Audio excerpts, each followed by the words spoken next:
দেখা উচিত তা নিয়ে বিস্তারিত আলোচনা করব। রিভিউতে যাওয়ার আগে চলুন দেখে নিই এই নাটকের অভিনয়শিল্পীদের নাম।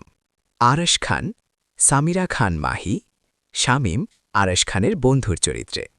এছাড়াও মুরব্বী চরিত্রে গুণী অভিনেতারা অভিনয় করেছেন, যারা নাটকের হাস্যরসকে আরও বাড়িয়ে দিয়েছেন। নাটকের গল্প শুরু হয় আরশ খানের চরিত্রকে কেন্দ্র করে, যিনি একজন ডানপিটে এবং কিছুটা দায়িত্বজ্ঞানহীন যুবক। তিনি সারাদিন বন্ধুদের সাথে আড্ডা দিয়ে বেড়ান এবং বাবার কাছ থেকে নানা অজুহাতে টাকা আদায় করেন। আরশ খানের বাবা একজন ব্যবসায়ী এবং ছেলের এমন স্বভাবের কারণে তিনি সবসময়ই বেশ বিরক্ত থাকেন। নাটকের শুরুতে দেখা যায় বন্ধুদের গরুর মাংস খাওয়ানোর জন্য আরশ খান তার বাবার কাছ থেকে কৌশলে 40,000 টাকা আদায় করেন। গল্পে আসল মজা শুরু হয় যখন আরশ খানের সাথে সামিরা খান মাহির দেখা হয়। মজার বিষয় হল, সামিরা খান মাহি আসলে আরশ খানের ঘনিষ্ঠ বন্ধু শামীমের ভাগ্নি। আরশ খান প্রথম দর্শনেই সামিরা খান মাহিকে ভালোবেসে ফেলেন এবং তাকে আঙ্কেল বা মামা না ডাকার জন্য অনুরোধ করেন। শামীম যখন জানতে পারে তার বন্ধু তার ভাগ্নির প্রেমে পড়েছে, তখন থেকেই নাটকে হাস্যরস এবং দ্বন্দ্বের সৃষ্টি হয়।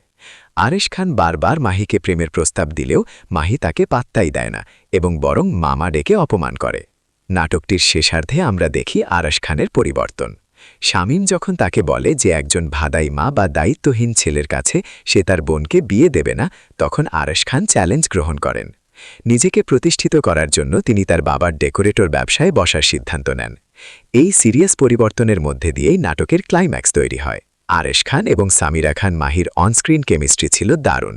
বিশেষ করে আরশ খানের কমেডি টাইমিং এবং শামীমের সাথে তার খুনসুটিগুলো দর্শককে হাসাতে বাধ্য করবে। অন্যদিকে মাহি তার চঞ্চল এবং জেদি চরিত্রে বেশ সাবলীল ছিলেন। সামগ্রিকভাবে তুমি আমার জান একটি বিনোদনমূলক রোমান্টিক কমেডি নাটক। পারিবারিক ড্রামা এবং বন্ধুদের সাথে আড্ডার গল্প যারা পছন্দ করেন, তাদের কাছে এই নাটকটি খুব ভালো লাগবে। প্রিয় দর্শক, আপনাদের কাছে আরশ খান ও সামিরা খান মাহির এই নতুন জুটি কেমন লেগেছে কমেন্ট করে জানান।